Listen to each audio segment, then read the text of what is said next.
दोस्तों, आज की सबसे पहली और बड़ी खबर। लगातार बढ़ रहे गर्मी के प्रकोप के बीच केंद्र ने जारी की हेल्थ एडवाइजरी। देश भर के कई इलाकों में लगातार बढ़ रहे गर्मी के प्रकोप के बीच सरकार ने भीषण गर्मी में स्वयं को सुरक्षित रखने के लिए जनता के लिए हेल्थ एडवाइजरी जारी की है। गर्मी को मात देने के लिए सरकार द्वारा सुझाए गए कुछ उपायों में हाइड्रेटेड रहना, घर के अंदर पर्याप्त पानी पीना, ओरल रिहाइड्रेशन सॉल्यूशन यानी ORS का उपयोग करना और उच्च पानी की मात्रा वाले मौसमी फल और सब्जियां खाना शामिल हैं। साथ ही लोगों को हल्के रंगों के पतले ढीले सूती कपड़े पहनने की भी सलाह दी गई है। बड़ी खबर है, झारखंड में नक्सलियों की साजिश हुई नाकाम। झारखंड पुलिस को बड़ी कामयाबी हाथ लगी है। चाईबासा पुलिस ने तत्परता दिखाते हुए नक्सलियों की बड़ी साजिश को विफल कर दी है।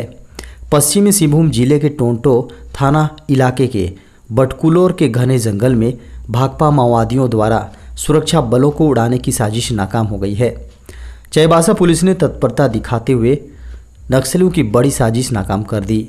पश्चिमी सिंहभूम जिले के टोंटो थाना क्षेत्र के कटकुलोर के घने जंगल में भाकपा माओवादियों द्वारा सुरक्षा बलों को उड़ाने की साजिश नाकाम हो गई है।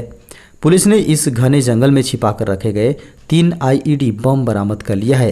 पुलिस अधीक्षक को मिली सूचना पर जंगल में पुलिस द्वारा सर्च ऑपरेशन चलाया गया।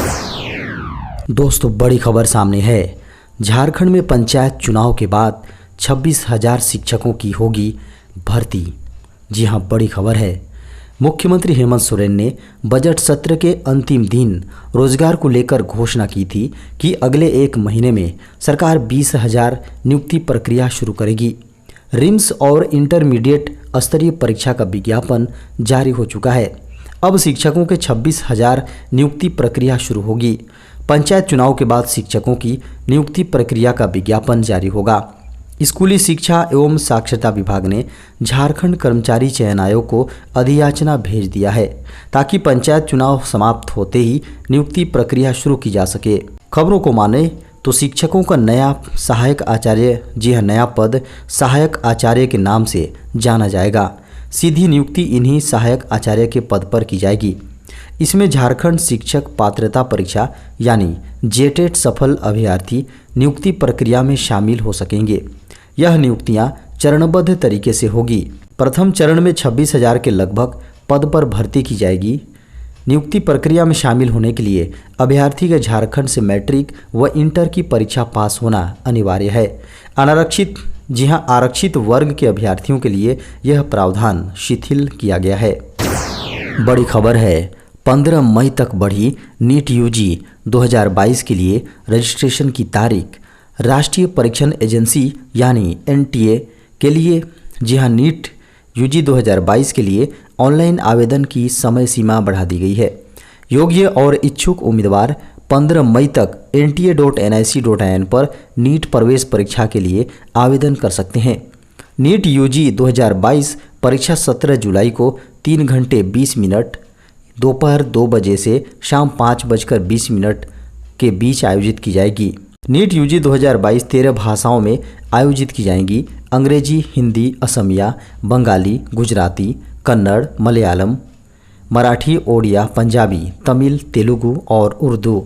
NTA ने अपने नोटिस में कहा कि सशस्त्र बल चिकित्सा सेवा के महानिदेशक ने यह फैसला किया है कि कोर्स 2022 सशस्त्र बल चिकित्सा सेवा के नर्सिंग के 6 कॉलेजों में BSc में प्रवेश के लिए केवल महिला उम्मीदवारों के चयन के लिए NEET के अंकों का उपयोग किया जाएगा।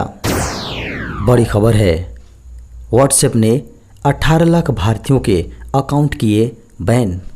मेटा ओन्ड, जी हाँ, व्हाट्सएप ने सोमवार को बताया कि कंपनी ने मार्च महीने में लगभग 18 लाख से ज़्यादा भारतीय यूजरों के व्हाट्सएप अकाउंट को बैन कर दिया है। इन सभी अकाउंट को नए IT रूल्स 2021 के तहत प्रतिबंधित किया गया है। बता दें कि इससे पहले फरवरी में मेटा कंपनी ने 14 लाख से अधिक व्हाट्सएप अकाउंट को बैन किया था। कंपनी ने बताया कि मार्च में उसे लगभग 597 शिकायतें मिली थी। इनमें से लगभग 74 अकाउंट पर कार्रवाई की गई है। व्हाट्सएप की ओर से IT रूल 2021 के तहत हर माह शिकायत निवारण रिपोर्ट जारी करनी होती है। इसी रिपोर्ट को पब्लिश करते हुए कंपनी ने 18 लाख भारतीयों के व्हाट्सएप अकाउंट बैन की जानकारी दी। इस रिपोर्ट में व्हाट्सएप को बताना होता है कि किसी एक माह पर कितनी शिकायतें मिली, साथ ही कितनी शिकायतों के खिलाफ कार्रवाई की गई। बता दें कि व्हाट्सएप यूजर्स की ओर से मिलने वाली शिकायतों के आधार पर कार्रवाई करता है। साथ ही कंपनी ऑटोमेटिक तरीके से भी फर्जी और नियमों का उल्लंघन करने वाली अकाउंट को बैन करता है। बड़ी खबर है, देश में पिछले 24 घंटे में सामने आए कोरोना के 3157 नए मामले। भारत में पिछले 24 घंटे में कोरोना संक्रमण के 3157 नए मामले सामने आए हैं। इसके साथ ही अब तक देश में आए कुल संक्रमण की संख्या बढ़कर 4,30,79,188 हो गई है। स्वास्थ्य मंत्रालय की ओर से इस बात की जानकारी सोमवार सुबह दी गई। स्वास्थ्य मंत्रालय के मुताबिक देश में सक्रिय मामले अब बढ़कर 19,500 हो गए हैं। इसके अलावा 26 और लोगों की मौत भी देश में कोरोना से रविवार को रिपोर्ट की गई। इसके साथ ही भारत में कोरोना से मरने वालों की कुल संख्या बढ़कर 5,23,869 हो गई है। इससे पहले रविवार सुबह के अपडेट में बताया गया था कि 3,324 नए कोरोना मामले 24 घंटे में सामने आए थे और 40 मरीजों की मौत रिकॉर्ड की गई थी। बड़ी खबर है, सरकारी नौकरी पर मोदी सरकार का एक और वार, रेलवे में इन पदों पर चलेगी तलवार। भारतीय रेलवे में आउटसोर्सिंग के चलते किए सहायक कुक, बिल पोस्टर, टाइपिस्ट, माली दफ्तरी, बढ़ई, खलासी और पेंटर जैसे पदों को अब खत्म कर दिया जाएगा। भारतीय रेलवे की ओर से की गई एक आंतरिक समीक्षा के बाद इन पदों को खत्म करने का फैसला लिया गया है। आने वाले समय में अब कभी भी रेलवे में इन पदों पर कोई भर्ती नहीं की जाएगी। इन विभागों में आउटसोर्सिंग के माध्यम से ही कार्यों को निपटाएगा। यह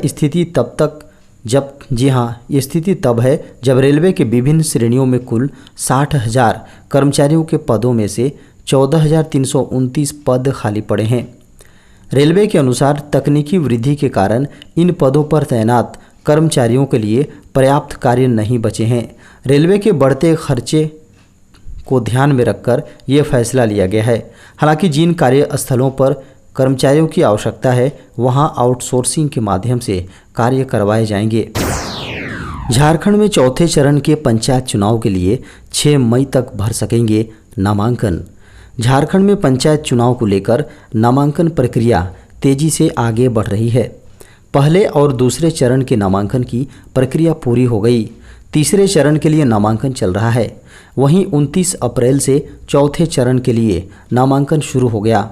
दूसरे चरण के लिए नामांकन का काम पूरा हो गया। चौथे चरण के लिए नामांकन की अंतिम तिथि 6 मई है। अंतिम चरण में 23 जिलों के 72 प्रखंडों में मतदान होगा। वहीं 7 और 9 मई को स्क्रूटनी की जाएगी। 10 व 11 मई को नाम वापसी होगी।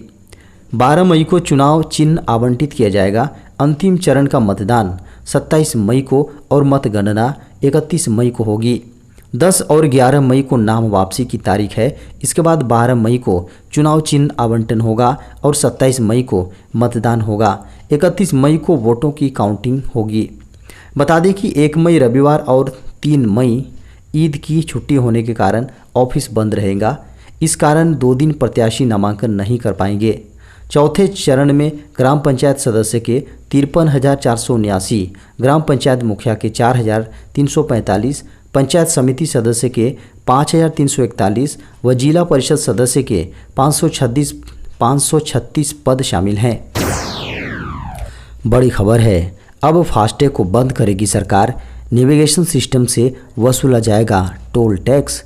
फास्टैग अब जल्द ही इतिहास के पन्नों में सिमट कर रह जाएगा। सरकार ने इस सिस्टम को लागू करने के लिए जोर शोर से तैयारियां शुरू की हैं, लेकिन अब यह फास्टैग सिस्टम भी बंद होने के कागार पर पहुंच सकता है। सरकार अब पूरी तरह से फास्टैग की जगह नया हाईटेक सिस्टम लागू करने की तैयारी में है। यह नया सिस्टम यूरोपीय देशों में शुरू हो चुका है। जर्मनी और रूस जैसे देशों में इसी सिस्टम के जरिए वसूली हो रही है। यह सिस्टम काफ़ी सफल भी है। मीडिया की खबरों को माने तो इस नए सिस्टम पर काम भी शुरू हो गया है। इसका पायलट प्रोजेक्ट भी लॉन्च किया जा चुका है। इसे हरी झंडी मिलते ही फास्टैग की जगह नेविगेशन सिस्टम से टोल वसूली का काम शुरू कर दिया जाएगा। नए सिस्टम में किलोमीटर के हिसाब से टोल टैक्स लिया जाएगा। मौजूदा समय में फास्टैग के जरिए टोल टैक्स काटने का नियम है। अगर किसी हाईवे पर गाड़ी जा रही है, टोल प्लाजा मिलने पर फास्टैग अकाउंट से पैसे काट ले जाते हैं। इस सिस्टम में आपने कितना दूर सफ़र तय किया, इससे कोई मतलब नहीं है। सुप्रीम कोर्ट का बड़ा फैसला, कोरोना वैक्सीनेशन के लिए बाध्य नहीं कर सकती है सरकार। सुप्रीम कोर्ट ने सोमवार को कहा कि किसी भी व्यक्ति को वैक्सीनेशन के लिए बाध्य नहीं किया जा सकता है। कोर्ट ने यह भी कहा है कि वह संतुष्ट है कि मौजूदा वैक्सीन नीति को अनुचित और स्पष्ट रूप से मनमाना नहीं कहा जा सकता है। सुप्रीम कोर्ट का कहना है कि सरकार सिर्फ नीति बना सकती है और जनता की भलाई के लिए कुछ शर्तें लगा सकती हैं। सुप्रीम कोर्ट का कहना है कि कुछ राज्य सरकारों ने जो शर्तें लगाईं, सार्वजनिक स्थानों पर नॉन वैक्सीनेटेड लोगों को बैन करना सही नहीं है। इसके अलावा सुप्रीम कोर्ट ने केंद्र को कोविड-19 टीकाकरण के प्रतिकूल प्रभावों का डेटा सार्वजनिक करने का भी निर्देश दिया है।